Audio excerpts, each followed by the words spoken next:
Hello and welcome to Engineering with Rosie Live.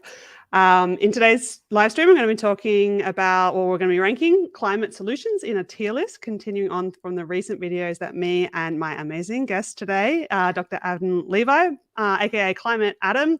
It was supposed to be very recently, but now it's like a month gone past. My fault due to scheduling problems. Anyway, we put out videos on this topic recently, and so it's going to continue on from that. So, hi, Adam. Hi. Can you tell us a bit about yourself and your channel? Yeah, sure. So my background is as a climate scientist. I have a PhD in atmospheric physics, which is the physics of the atmosphere. And that was looking at how climate change will change aspects of rainfall. So unlike Rosie, whose expertise is really on the solutions of climate change, my expertise is really on the problem of climate change. And I actually started my YouTube channel way back when during my PhD. It's called ClimateAdam. And since finishing my PhD, I've kind of switched focus onto more communication and journalism. But one way or another, I've been working on climate change for 12 years now. Yeah, wow. That's cool. I haven't been watching your channel that long, but it has been a few years. It was one of the first ones that I liked because it's both accurate, which is the hardest hurdle to clear on YouTube, and really fun as well. So yeah, anyone that happens to be watching that doesn't know ClimateAdam, then head over there and take a look. So everybody that's watching, please just send a comment, let us know that you can see and hear us, tell us where you're listening in from, and tell us what climate technologies you would like to see on our tier list. So I have some lined up ready, and we'll talk through some of the ones that were in the ClimateAdam video. But if you've got any you want to specifically hear about or hear our opinions on, then let us know. So I've got to just start by thanking the sponsor of these live streams, which is WeatherGuard Lightning Tech. WeatherGuard makes direct tape, which is a retrofittable lightning protection system for things that go fast, like wind turbine blades and aircraft. Okay, so I'm just going to start off by sharing my fancy tier list that I've made in Canva. Very useful platform, Australian. Very proud. Okay, so can you see that well enough? It's kind of small. I'll put it in a different view. Maybe, does that work? Yeah, okay, maybe that's better. A little bit bigger. Aspect ratio is a bit funny. Okay, so let's just check out some comments first. So we've got Gordon Bishop, two of the bestest folks. That's really nice. Hi. Jim, hi from New York City. That's not bad effort, actually, because I assume if we've got Europe and Australia, then it's not got to be a convenient time in the US. So thanks. I feel like it's 4 in the morning in New York right now. So yeah, I'm pretty impressed by that. Thank you. Magnus Carlson, hi from Sweden. An eclectic cyclist, hi from North Wales. So hi everybody, thanks for calling in from all corners of the world. All right, so let's just run through what we did previously in our previous video. Will I go worst to best or best to worst? Let's start worst to best. I'm feeling like ending on a high. Okay, I'll try and zoom in. So in F, we put, I think we both agreed, this is solid geoengineering, which I did actually, because that's what my video about collaboration was on specifically, and I did come around to it a little bit. I will be happy in 2050 if that's in our back pocket, but I don't think we'll need it, and I hope we won't. What do you? I think you actually ranked it a little bit higher than, I think you had it as D or E. I had it as F because, I mean, most of the other problems, there's questions about how effective they are and things like this. With geoengineering, it's questions of, it potentially be going catastrophically wrong, or even if it goes right, it having side effects which could end up killing people. So as soon as you say something, it could be implicated in killing people. For me, that's just like an F. But also, it's such a complex topic, and I'm glad that we could just say, okay, well, here's a quick summary. Go watch this video where we discuss those points in a lot more detail, because they're such conflicting points, it's hard to know how to weigh them up against each other. Yeah, and another big one that I think I ended up cutting it out of the video, even though I had it in my original script, is the moral hazard of it. And that's true for a lot of these technologies.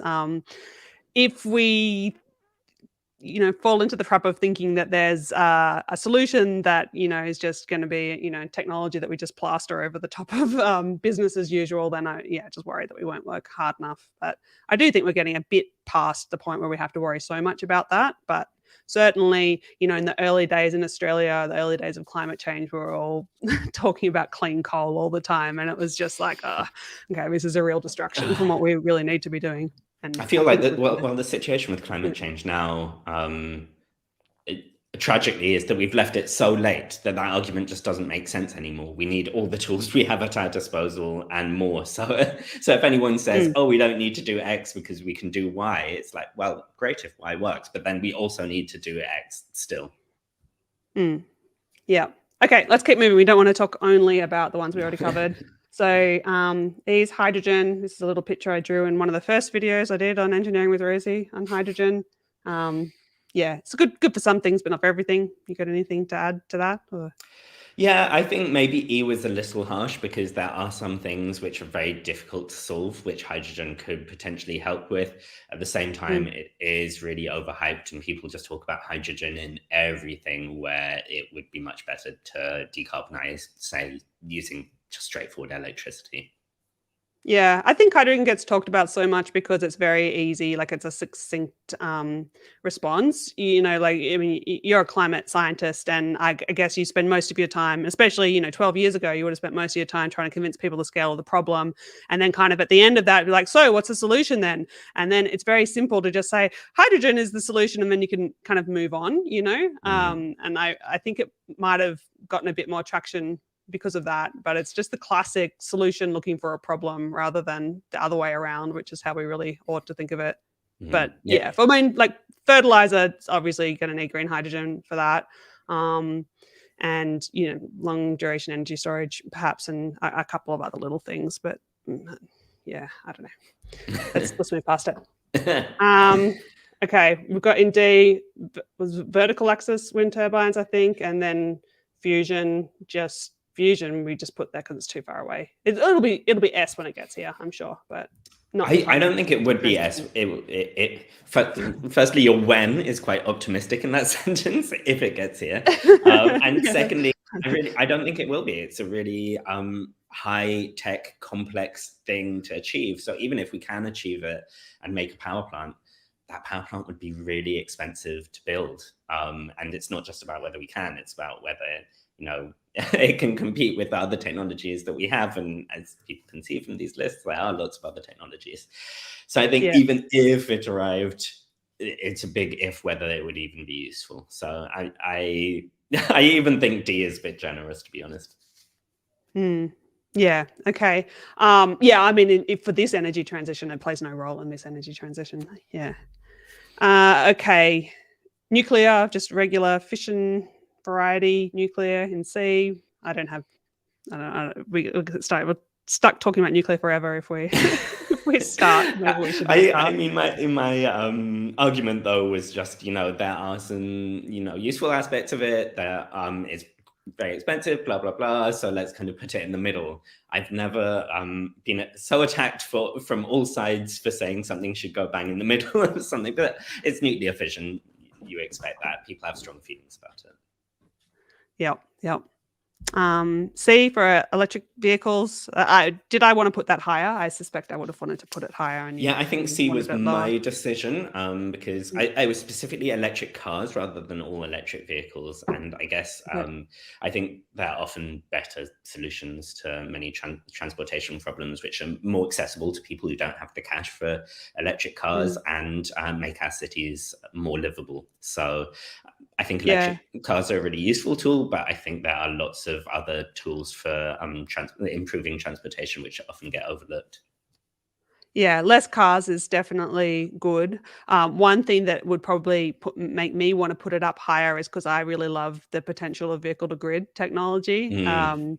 And also because I've lived a lot of places, like, I think it's really easy. Sometimes I get a bit like annoyed at Europeans who are like, don't fly anywhere, don't own a car. The whole world, it's not as easy to live like that. And, like even where I lived in Denmark, I had colleagues that said, if I caught the bus to work, it would take me 2.5 hours each way because, like in rural Denmark, the public transport isn't that good, and certainly like Australian cities are terribly designed for, because it's a new country, cities were built after cars existed, so it kind of sucks, not to the extent that a lot of America sucks. Sorry to the Americans who are up at 4 a.m. It's not that bad, but yeah, still, I think for Australia, it's pretty hard to imagine full solutions without like a lot of EVs. So Yeah, I definitely feel seen by that. So, as someone who lives in the middle of Europe and doesn't drive and doesn't fly and feels smug about it, I do often forget that other parts of the world exist without that infrastructure. yeah. Okay. Bikes. B for bikes. I love bikes. I used to race bikes actually. And yeah, my personal rule for life is I never work somewhere that I can't ride my bike to work. And I have managed to uphold that my whole career so far. Great. Yeah, I think bikes are this rare combination of kind of being this trip, maybe quadruple threat. They lower emissions, they're good for health, they save people money, and they improve our streets and the livability of our cities. And so, yeah. I thought B for bikes would be quite uncontroversial, but lots of people were saying A and S tier, and I stick by B, but I can see where people are coming from. Yeah, everyone loves bikes. What about e-bikes? How do you feel about e-bikes? Because I instinctively hate them, but my brain wants to like them. Oh, why do you instinctively hate them? Because I raced bikes, I was an actual cyclist. I've been riding around everywhere since way before it was cool. For like 30 years or so, I've been getting around on bikes. And you get passed by overweight people. You on the mountain bike trails. I don't know. They just irritate me. But like I said, mentally my brain wants to like them because it's a good way that you could get people away from cars that traditionally would have lived too far away for their commute on bike to make sense in Australia where it's hot and you need to shower when you get to work.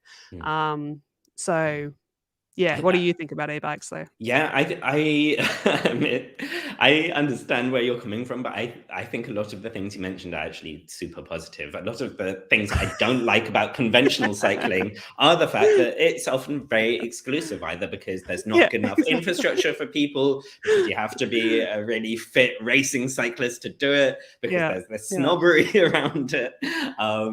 And so I'm all opening those that up things. to more, you represent all of that. And so opening cycling up to more people and allowing people who might struggle with the regular bike to access that kind of, not only that kind of transportation, but you still do get some exercise from riding an e-bike. I think that's super valuable. So I'm really supportive of e-bikes. One thing I would say about them is that there has been a bit of a phenomenon in Europe of older Europeans who haven't cycled in a while, hopping on an e-bike being like, oh, it's my chance to cycle again. And they've forgotten how to cycle a bit. Their reactions aren't so good, and they're going much faster than they're used to. And so there's been a spate of old people causing crashes. So I think e-bikes are great, but people need to approach them with a bit of caution because, they can go seriously fast. Okay, we had a good comment related to that. I drove my bike before it was cool. These newfangled e-bikes, sheesh. And that pretty much sums me up. Okay, we're nearly at the top. We've got a bowl of lentils there. That's for vegans, which you put it at 8th. I think that was one of yours. And again, this was quite controversial. Quite a lot of people arguing that it should be higher or lower. I think it's, it helps ecosystems, it helps climate change, it helps health in lots of cases. At the same time, it relies on individuals making particular decisions, and lots of people just can't or won't shift towards veganism, no matter what else were to change. And so maybe A was a little generous, but yeah, I do think veganism is a great solution to climate change, though. Yeah, I mean, it's one of the few personal action things where it actually does make a big enough chunk of a difference to be worth doing. I will admit that, yeah, flying is one, not flying as much. Two, not having I guess one is not having as many kids. Two is not flying, and three would be being a vegan. But I think it gets sold too much. Like you don't need to be vegan. Like if you just reduce, then you're going to get the proportional effect. If you eat 10% of the amount of meat that you used to, then it's 90% of the benefit of going fully vegan. I mean, some of the vegan things you don't need, like honey and figs and whatever other aspects there are. So yeah, less meat maybe is more what belongs and there. also the kind of meat, red meat versus chicken, for example, has a huge difference in terms of its climate impact. And so veganism is often, used as the kind of blanket. If you're not vegan, you're bad for the climate. If you are vegan, you're good for the climate. That is too simplistic a narrative. I agree. Yeah. Wind turbines and solar, I don't know. We don't need to talk about them. They're so like that's what we've got. That's how we make energy. And if you want to know more, watch the entirety of Rosie's channel. Yeah. I don't have so much on solar yet, but I really want to do one on rooftop solar in Australia because it's such I had a look over the past 12 months, 10% of Australia's electricity was from rooftop solar. And, I hear people in America and Europe saying, distributed energy can never really be more than a niche, tiny thing for rich homeowners. But I think in Australia, we're like demonstrating that it really, really can be a lot more than that. And yeah, I hope that people can, if you see that it's been done somewhere, then you can at least realize that it could be done other places as well. Yeah. Okay. And so now the most controversial one, I reckon, I put pumped hydro in S tier. I think I had regular hydro in B or something. And the reason that I put it there is because I think it's way more than 90% of electricity storage in the world today. And it is the cheapest way to get long duration storage. Anything that lithium ion battery can't do, anything longer than that is currently much cheaper to do with pumped hydro. So that's why it was there.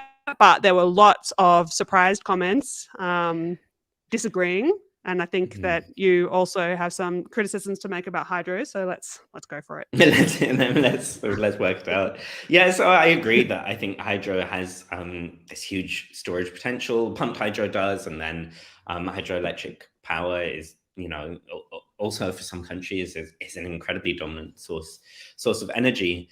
But when you build any kind of hydro, it can potentially have huge ecosystem, or in many cases, huge direct social impact. We've looked at entire towns and villages being displaced, ways of life being interrupted. We've looked at vulnerable ecosystems that have been affected. And on top of all these kind of I suppose, effects to the local environment, there's also actually still a question of emissions, because you can get quite serious methane production from hydroelectric power to the point where a river expert that I know, who's actually here on YouTube as well, WeatherTech Jess, if you want to find her, says that in her view, we shouldn't even consider hydro green energy. I definitely wouldn't go that far personally, but there are all these other considerations around hydro. It's not just kind of a straightforward win, in my view. And so, I would bump it down. I think I'd bump it down maybe even 2 slots. Okay, so those are all good points. So we've got a comment, music cassette. I cannot see pumped hydro higher than solar and wind. And I can kind of see the point there, because I mean, the reason why is just because solar and wind are just so easy, it's easy to generate renewable energy. it's really hard to store it.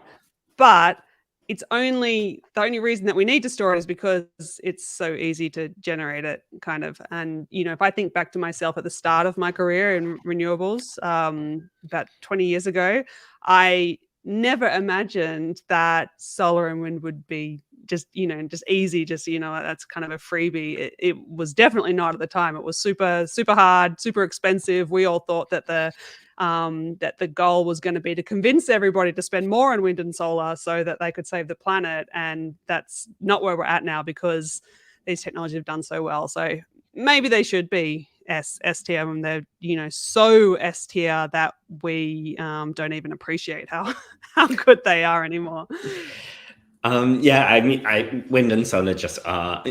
We just kind of brushed over them as well just now, because we sort of take them for granted so much. But yeah, when I started working on climate change, the narrative was, how can we get people to shift over to these expensive technologies? Mm-hmm. And now that's not the question at all. That in most contexts, it's cheaper to get a unit of electricity from a solar panel than it is from fossil fuels. So yeah, I can definitely see them higher than hydro. At the same time, we do need storage. And what exact form that storage takes is difficult. But yeah, pumped hydro does have this incredible already existing potential for storage. There are other things, we mentioned hydrogen, of course, there are batteries. There's solid state storage, but yeah, there's all different kinds of storage. But yeah, we definitely need to put storage high up in our tier list. Yeah. Flow batteries, that was my latest video. I did one on a hybrid flow battery. Heaps of energy technologies, but it is, I don't know, I guess it's the next thing, the next frontier in energy technologies. So that's why I put it there. But definitely good points that really the true heroes are wind and solar. Okay, I'll just do a couple more comments. Put stars on them. From the same commenter, music cassette in F tier, doing nothing and hoping for the best is missing. That famous solution. I mean, that does that kind of, let's just wait and see how everything works out. I mean, it would be funnier if it wasn't genuinely a lot of politicians' solution.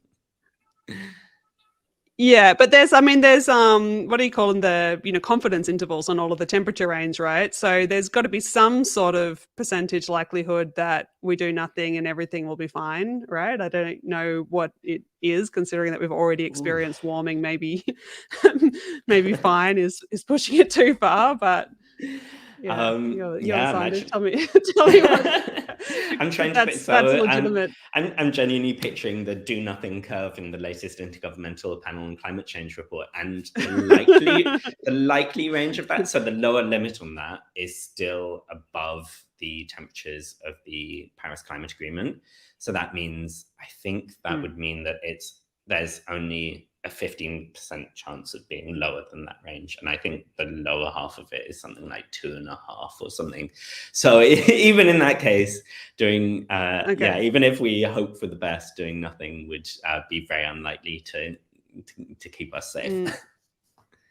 Okay. I actually, one of the chief engineers at my old job was famous for grilling people in design reviews and saying, hoping is not a plan. So there you go. Fair. Yeah. All right.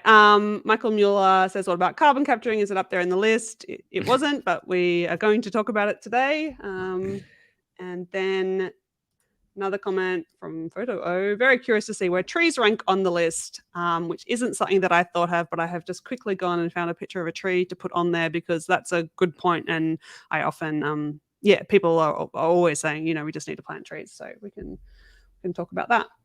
Okay, so let's go back to the list and we can get started on the next one. Okay, so I don't know. Do you want to pick one to get started on, Adam? I'd be up for diving straight into carbon capture. To be honest, I think that's going to take a while to discuss. So, well, we did talk about I wanted to talk about two aspects of it. There was carbon capture in general, but then specifically clean coal. And that's kind of what I've got soap suds coming out of coal power plant instead of steam. So that's what that represents. So why don't you get us started? What do you think? Where does that belong? So I think often people push back against carbon capture, understandably, because it has historically and continues to be used as kind of greenwashing. Oh, let's just emit as much as we want, and we can at some point magically remove carbon from the atmosphere in some way. I'm including kind of negative emissions in this, Rosie. I don't know if that's what you had in mind when you put carbon capture on the board. Oh, well, there's lots of obviously clean coal is not negative emissions; that's positive emissions. So I think you really do need to separate carbon capture that is supposed to mop up emissions that come from fossil fuels, I guess. So clean coal or blue hydrogen would be another one where where we make nearly all of our hydrogen today. Some people call it grey hydrogens, where you get methane and use a steam reformer and crack it open. And one of the byproducts is CO2, and you can capture that. So there would be that on the one side, fossil fuels getting captured, which is a nice point source for capturing carbon for capturing carbon.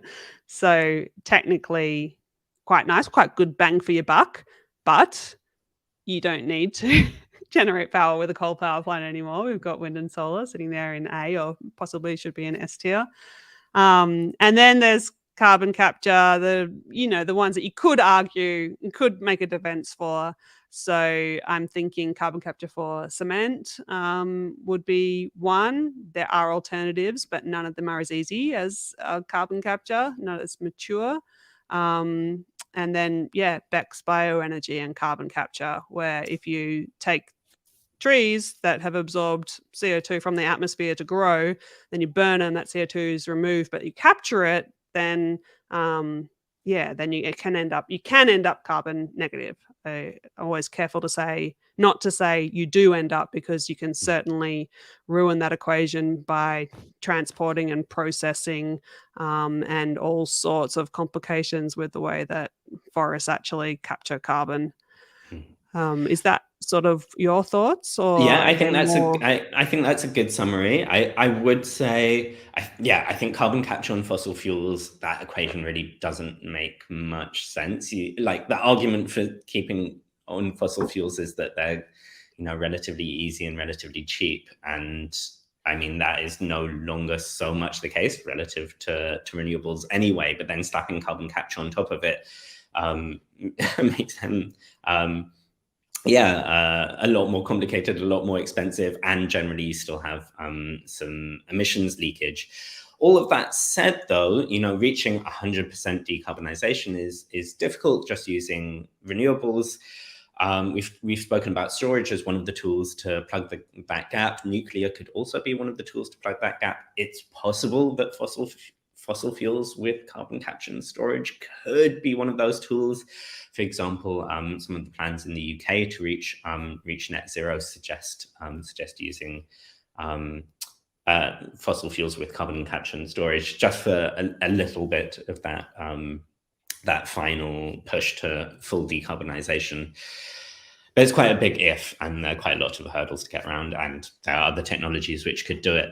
And then, BECCS. So BECCS is bioenergy with carbon capture and storage. The thing is, we do need some of what we call negative emissions technologies, which will remove some amount of carbon dioxide from the atmosphere. The reasons we need this are twofold. The first is that we need the world to get to net zero. There are some industries which are very hard, if not impossible, using today's technologies to reach net zero, agriculture being one of the biggest ones.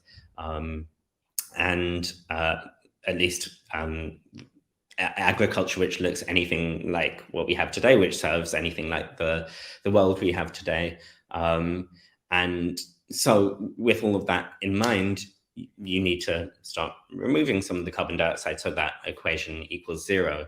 And bioenergy with carbon capture and storage seems like the least out there of the possibilities, I would say, for Okay, we're back. I don't know if it was me or you. I usually assume it was me because Australia has terrible internet. Yeah, we're still not convinced that it's it's a keeper. It's technology. It's a fad. No need to invest. Okay, so it's tricky because there's good, there's bad. It's we all wish we didn't need it. Definitely big problems with scaling up BECCS. We already see some iffy sustainable forests that are going into like Drax, for example, which is I think the main big example of BECCS currently. And then there's all the other, direct air capture for the last little bits and everything. Where are you thinking overall? So specifically for the technology of carbon capture and storage in all different contexts. Yeah, so, we got to. Okay, so including BECCS. One place. I would put it.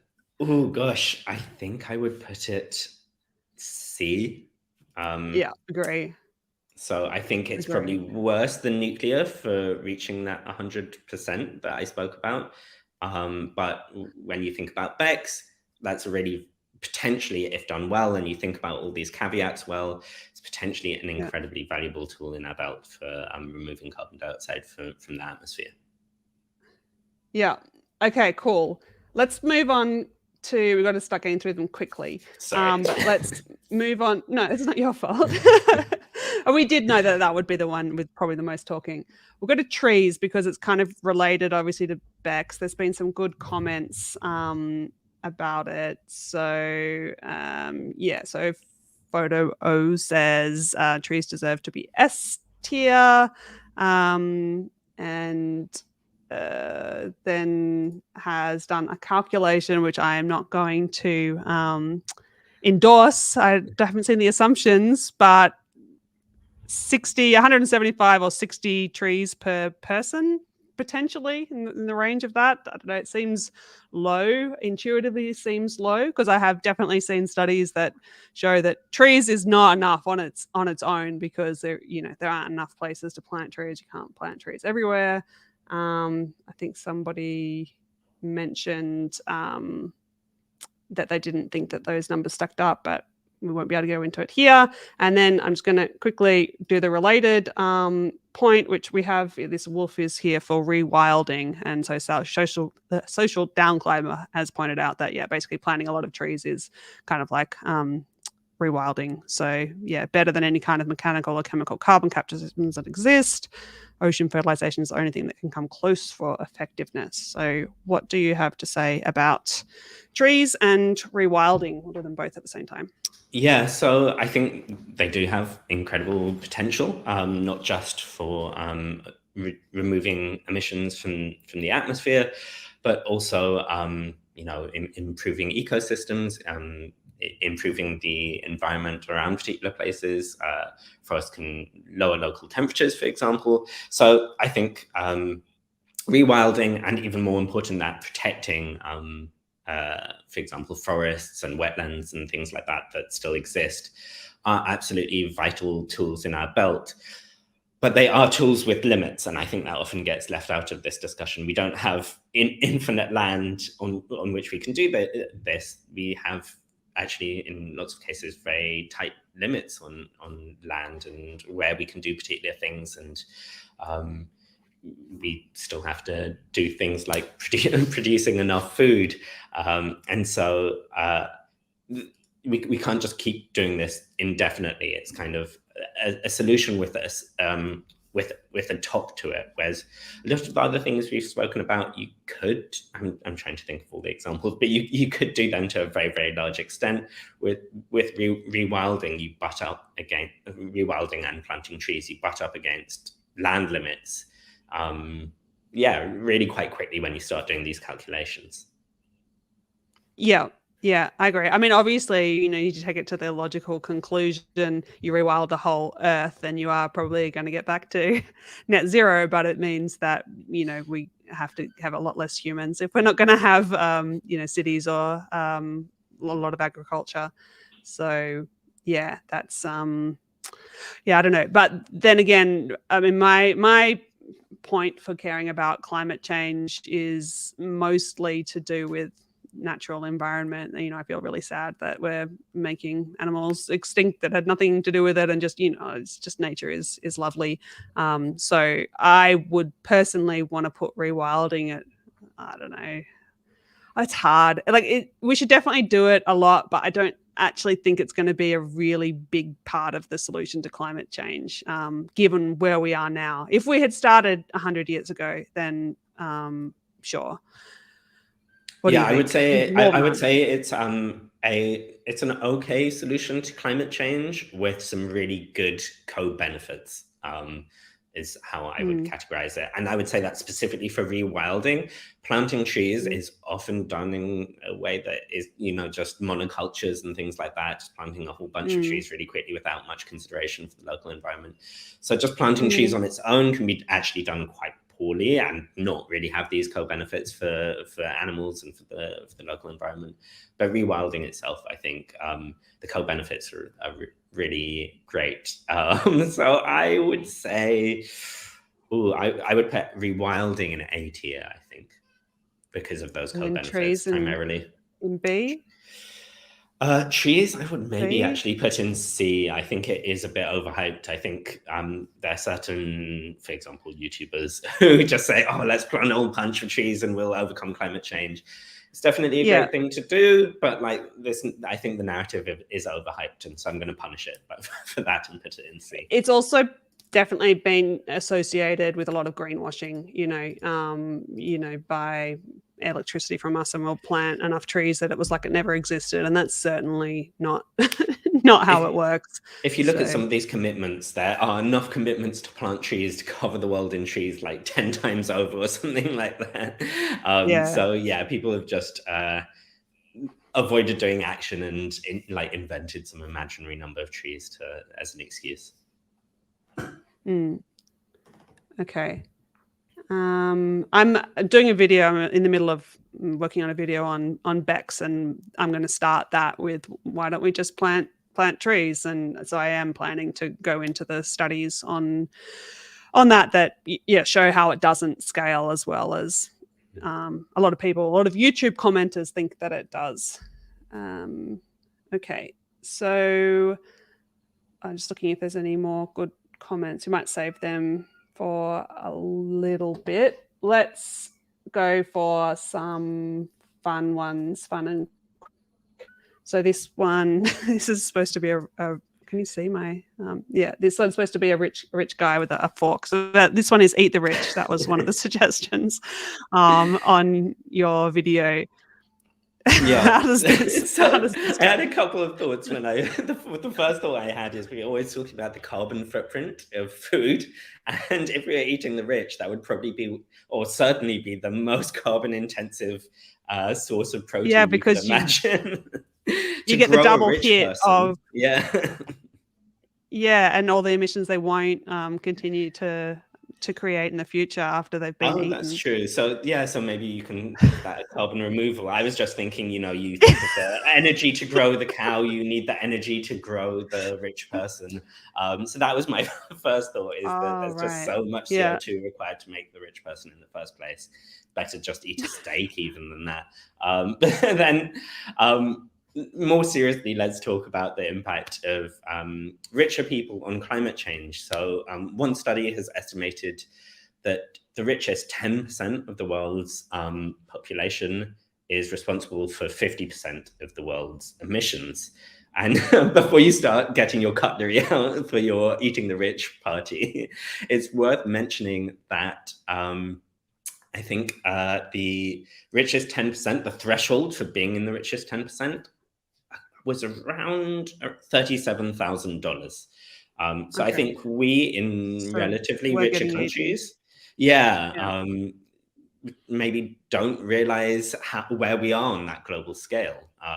And so I absolutely agree with the idea that rich people are disproportionately driving climate change, and so should be disproportionately held to account for fixing climate change. But I think a lot of the people saying that and using that as an excuse not to take any personal responsibility don't realize where they stack up in the global scheme of things. All right. So I don't know how to place this, because I mean, I think something we can do. Okay, so let's rephrase it not as eating the rich, but as addressing the emissions of richer people. And I would put that as, I would actually put that as an S tier thing. I don't exactly know how we do that, but it absolutely needs to be done. The richer proportion of the world, including me and Rosie, definitely need to think critically about emissions and our disproportionate role in climate change.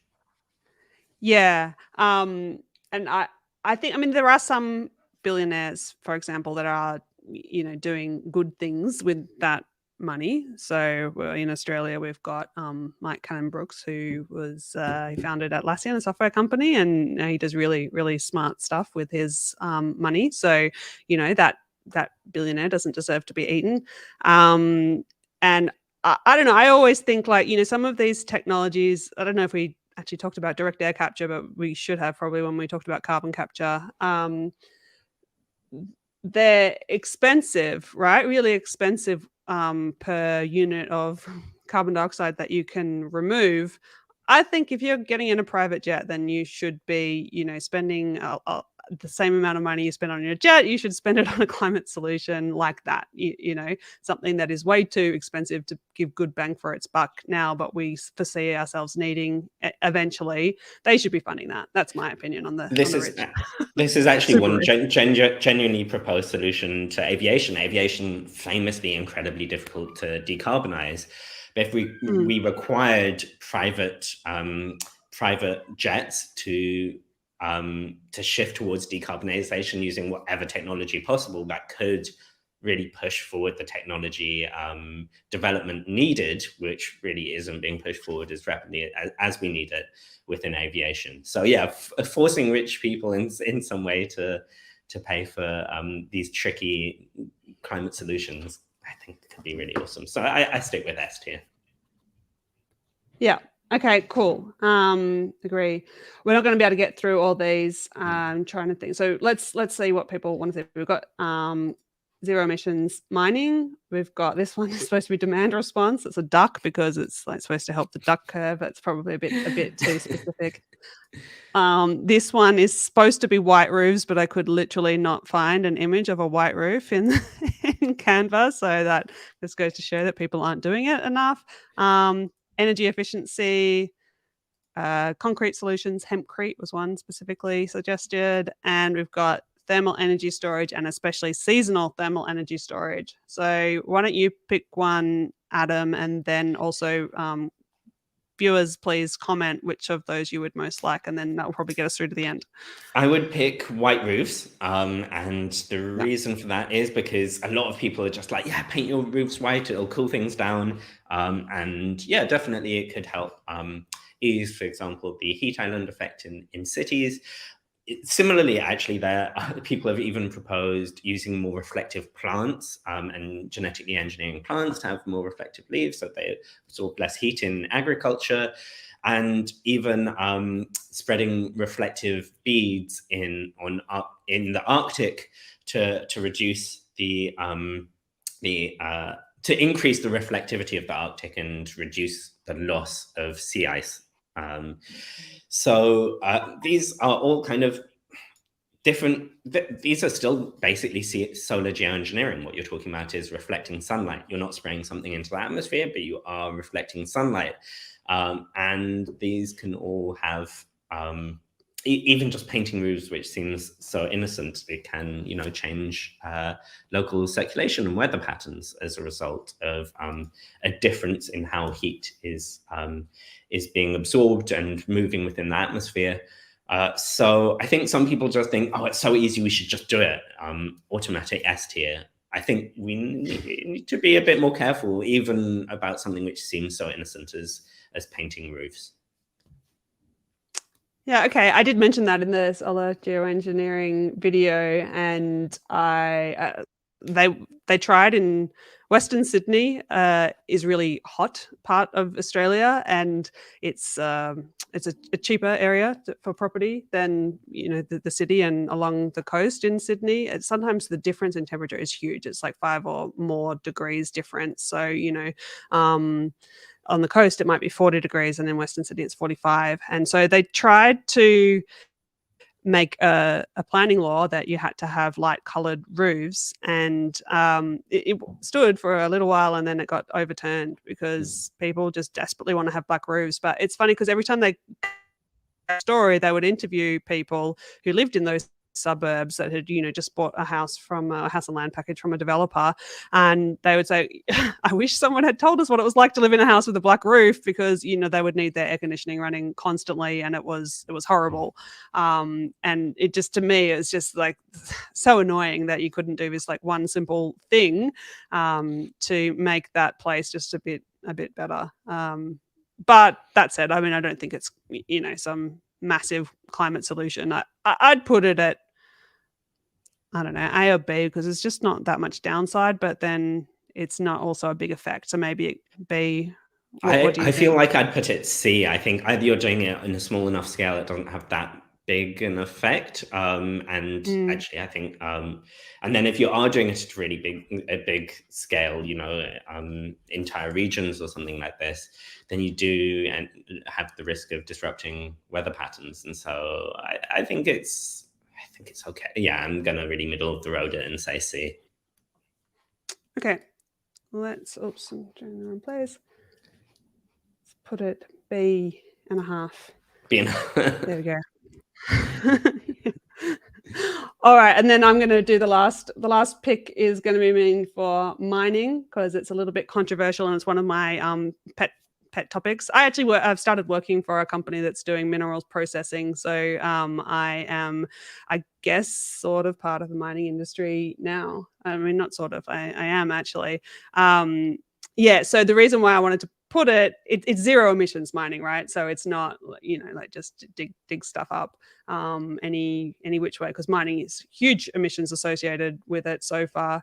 I mean, huge pieces of equipment, they're nearly all run on fossil fuels, and then there's other aspects, when it comes to mining fossil fuels, obviously that's creates a lot of downstream emissions, but also, like some of the coal mines in Australia have recently been found to have so much more methane leakage than they thought. Now we can track it with satellites, and we know that they're just, just terrible. Same with, fugitive emissions from gas as well. So I'm not talking about that. That all has to go. But, a lot of people that are pro-climate, pro-energy transition, let's say, energy transition as a solution to climate change, they are also simultaneously anti-mining. And I just think that that's incredibly naive. All of these technologies, with the exception of veganism and trees and rewilding, I guess, every other solution, if we want it, we need to mine the stuff that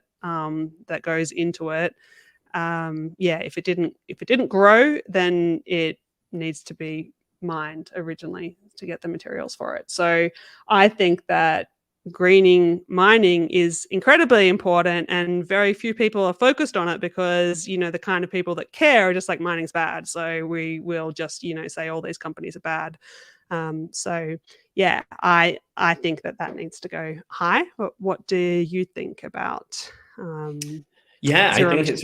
think it's a really interesting topic, and something that I hadn't thought about that much before you first told me about it as well. But we absolutely do need materials for an energy transition. At the same time, when we're talking about mining and we're talking about materials, we need to think more about the end of life and of the materials we already have and the materials we're building, so that we can reduce our reliance on getting more materials from the earth.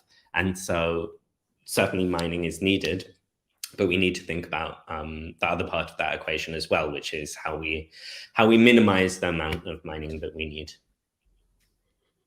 Yeah, definitely. And yeah, of course, everything needs to be recycled that can be. I think a lot of people think that we're just going to be, taking lithium ion batteries and throwing them in the tip at the end of their life. I think that's crazy.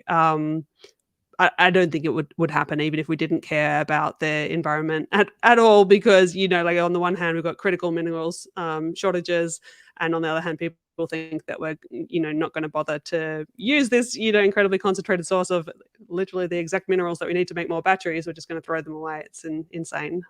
So yes, recycling is always better than mining more. We can agree on that. And I'd say even better than recycling in many cases is, there's the reduce, reuse, recycle, and the recycle often gets all the attention, and reduce and reuse in many cases can help even more. Yeah, I'm planning a video on recycling coming up, because a lot of that, especially around plastics and wind turbine blades, which are largely plastic, it is so not cut and dry that recycling is better than not recycling. Often you need to use more energy in the recycling process than you would, use to make it from virgin. So be trying to capture some of the nuance in that video. All right, so can we put it A? I feel like I've been a bit of a tyrant this session, so I'll let you put it A. I'm not going to argue. We can put it A minus. A minus, I'm happy with. A and a half, that's how. A and a half. Yeah. Okay, so we'll have to finish up. We didn't get to the duck curve or any of the other ones, but maybe we can do it again sometime. I found this super fun, so thank you, Adam, for joining. It's always great to chat. We should do another video collaboration or more and more into the future. Have you had fun? Thank you. And if anyone has seen any of our rankings and they disagree with them, just know that what we have said is objective fact, and so you can't disagree with it. That's right. Correct. We've ruled. We need a hammer. Bam. Okay, so thanks again to the sponsor of these live streams, which is WeatherTech Tech. They also have a great tech newsletter and a podcast, which I co-host with Alan Hall and Joel Saxum each week, and the links to all those are in the description. And I also need to thank the Engineering with Rosie Patreon team for their support of the live streams, everything that happens on my channel. Adam also has a Patreon, so yeah, I'll put a link to that in the description. I haven't yet, but I should have. You can just Google, you can search on Patreon, ClimateAdam, I'm sure, and find it. But it's important, right? It's not lucrative being a climate change YouTuber, it turns out. It's sometimes frustrating when people say, "Oh, you're just saying climate change exists for the money." And I have people I study with who went off to work for oil companies and stuff like that, and it's like, I wonder which one is is the bigger bucks, the climate change YouTubing or the securing new fossil fuel reserves. Yeah. Cool. And of course, biggest thanks to everybody that tuned in and everybody is watching the rewatch. So yeah, thanks heaps, and I'll see you in the next one.